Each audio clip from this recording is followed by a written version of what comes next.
அலகு 25. சாமுவேலின் இறப்பு. சாமுவேல் இறந்தார்.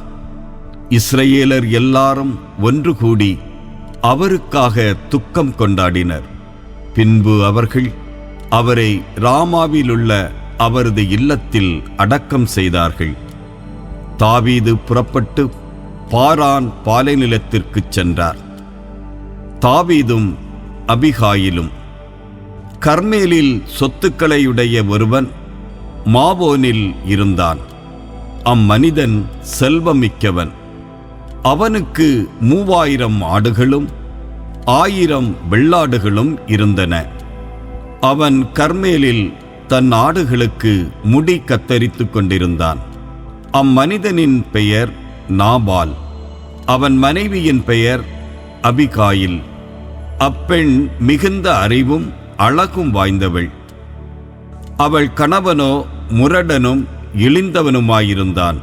அவன் காலேபு குலத்தவன். நாபால் தன் ஆடுகளுக்கு முடி கத்தரிப்பதாக தாவீது பாலைநிலத்தில் கேள்வியுற்றார். தாவீது அங்கே 10 இளைஞர்களை அனுப்ப எண்ணி அந்த 10 பேரையும் அழைத்து, நீங்கள் கர்மேலுக்குச் சென்று அங்கே நாபாலை கண்டு என் பெயரால் அவனுக்கு சமாதான வாழ்த்து கூறுங்கள். அவனை நோக்கி, உமக்கும் உம் குடும்பத்துக்கும் உமக்கு உள்ள அனைத்துக்கும் நலமுண்டாவதாக. ஆடுகளுக்கு முடி கத்தரிப்பவர்கள் உம்மிடம் இருக்கிறார்கள் என கேள்வியுற்றேன். உம் இடையர்கள் எங்களோடு இருந்தார்கள். நாங்கள் அவர்களை துன்புறுத்தியதில்லை. கர்மேலில் இருந்த காலமெல்லாம் அவர்கள் எதையும் இழக்கவும் இல்லை. உம் பணியாளர்களை கேளும், அவர்கள் உமக்குச் சொல்லுவார்கள். ஆதலால் இந்த இளைஞர்களுக்கு உம் கண்களில் தயவு கிடைக்கட்டும். ஏனெனில் நாங்கள் ஒரு திருவிழா நாளில் வந்துள்ளோம்.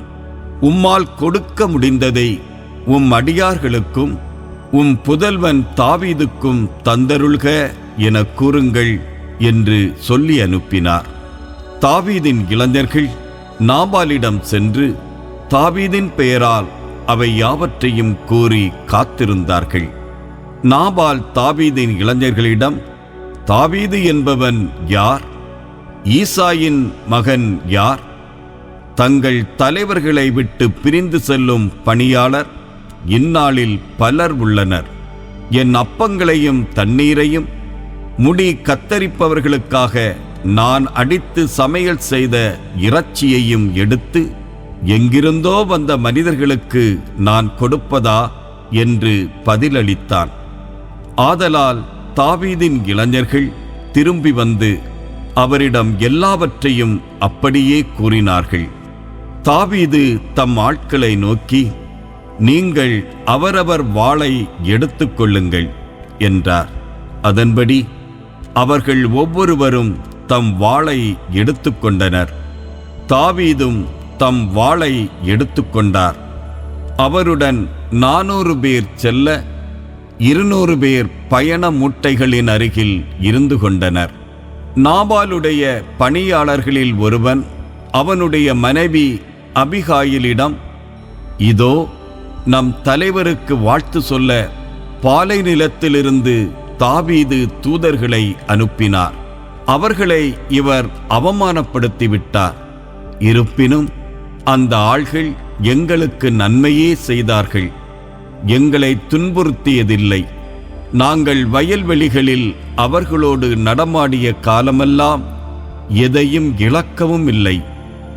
நாங்கள் ஆடுகளை மேய்த்துக்கொண்டு அவர்களோடு வாழ்ந்த நாள் முழுவதும் அவர்கள் இரவும் பகலும் எங்களுக்கு சுவராக இருந்தார்கள். எனவே இதை அறிந்து நீர் யோசித்து என்ன செய்ய முடியுமென்று பாரும். ஏனெனில் நம் தலைவர் மேலும் அவர் வீட்டார் மேலும் கண்டிப்பாக தீமை வரவிருக்கிறது. இவரோ யாருமே அவரோடு பேசத் துணியாத அளவுக்கு தீய குணமுடையவராயிருக்கிறார் என்றான். இதை கேட்ட அபிகாயில் 200 அப்பங்கள் 2 துருத்தி திராட்சைப்பழ ரசம், தோலுரித்த 5 ஆடுகள், 5 படி வறுத்த பயறு, திராட்சைப்பழ அடைகள் 100, அத்திப்பழ அடைகள் 200 ஆகியவற்றை விரைந்தே எடுத்து ஒரு கழுதை மேல் ஏற்றினார். அவர் தம் பணியாளர்களை நோக்கி, நீங்கள் எனக்கு முன்னே செல்லுங்கள், நான் உங்களுக்கு பின்னே வருகிறேன் என்றார். ஆனால் இதை பற்றி தம் கணவன் நாபாலிடம் தெரிவிக்கவில்லை. அவர் கழுதை மேல் ஏறி பயணமாகி மலைச்சரிவு பாதையில் இறங்கி வருகையில் தாவீதும் அவருடைய ஆள்களும் அவரை நோக்கி இறங்கி வந்தார்கள். அவர் அவர்களை சந்தித்தார். அப்பொழுது தாவீது, இந்த மனிதனுக்கு பாலை நிலத்தில் இருந்ததையெல்லாம் நான் காப்பாற்றியது வீண்தான். அவனுடைய பொருட்கள் எதையும் அவன் இழக்கவில்லை. இருப்பினும் நன்மைக்கு பதிலாக அவன் எனக்கு தீமையே செய்தான்.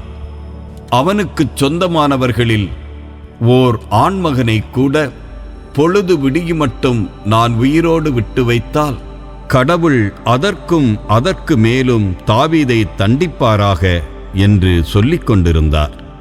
அபிகாயில் தாவீதை பார்த்தபோது கழுதையினின்று வேகமாக இறங்கி அவர் முன் தரையில் முகங்குப்புற விழுந்து வணங்கினார். அவர் தாவீதின் காலில் விழுந்து, என் தலைவரே, பழி என்மேல் மட்டும் இருக்கட்டும். உம் அடியவள் சொல்லப்போவதை நீர் செவி கொடுத்து கேட்க வேண்டுகிறேன். என் தலைவரே, அந்த தீய குணமுடைய மனிதராகிய நாபாலை பொருள்படுத்த வேண்டாம்.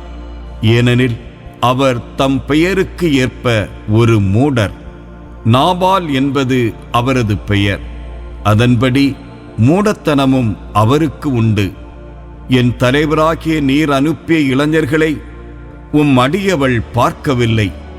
இப்பொழுது என் தலைவரே, நீர் இரத்தத்தை சிந்தாதவாறும் நீர் உம் கைகளினால் பழிக்கு பழி வாங்காதவாறும் உம்மை தடுத்தவர் ஆண்டவரே.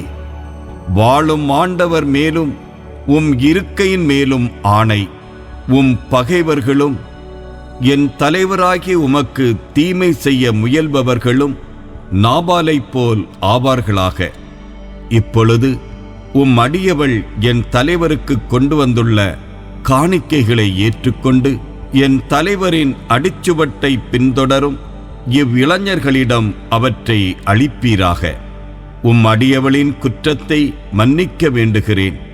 என் தலைவரே, நீர் ஆண்டவரின் போர்களை நடத்துவதால் என் தலைவராகிய உமக்கு ஆண்டவர் ஒரு நிலையான வீட்டை உறுதியாக கட்டி எழுப்புவார்.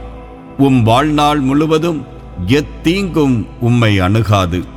உம்மை தாக்கவும் உம்மை கொல்லவும் யாரேனும் எப்பொழுதாவது எழுந்தால் என் தலைவரின் உயிர் உம் கடவுளாகிய ஆண்டவரின் பாதுகாப்பில் வாழ்வோரின் கூட்டத்தில் உறுதியுடன் இருக்கும். உம் எதிரிகளின் உயிர்களோ கமனில் வைத்து எரிந்தாற்போல் எரியப்படும். ஆண்டவர் என் தலைவராகிய உம்மை குறித்து தாம் வாக்களித்த நன்மைகளையெல்லாம் செய்து இஸ்ரவேலின் அரசராக உம்மை ஏற்படுத்துவார். அப்பொழுது காரணமின்றி இரத்தம் சிந்தினது குறித்தோ என் தலைவர் பழிக்கு பழி வாங்கியது குறித்தோ என் தலைவருக்கு துயரோ மன வருத்தமோ உண்டாகாது. என் தலைவராகிய உமக்கு ஆண்டவர் வெற்றி அளிக்கின்ற போது உம் அடியவளை நினைவு கூர்ந்தருளும் என்றார். தாவீது அபிகாயிலை நோக்கி, இன்று உன்னை என்னிடம் அனுப்பிய இஸ்ரவேலின் கடவுளாகிய ஆண்டவர் வாழ்த்தப் பெறுவாராக. இரத்தப்பழி குற்றத்திலிருந்தும் பழி தீர்ப்பதிலிருந்தும் என்னை இன்று தடை செய்த நீ ஆசி பெறுவாய். உன் நுண்ணறிவும் ஆசி பெறுவதாக. நீ விரைவாக என்னை சந்திக்க வராதிருந்தால் பொழுது விடிவதற்குள் நாபாலுக்குச் சொந்தமான வயல்களில் ஓர் ஆண்மகனை கூட உயிரோடு விட்டு வைத்திருக்க மாட்டேன். உனக்கு தீங்கு செய்வதிலிருந்து என்னை தடுத்த இஸ்ரவேலின் கடவுளாகிய ஆண்டவர் பெயரால் இதை உறுதியாக சொல்கிறேன் என்றார்.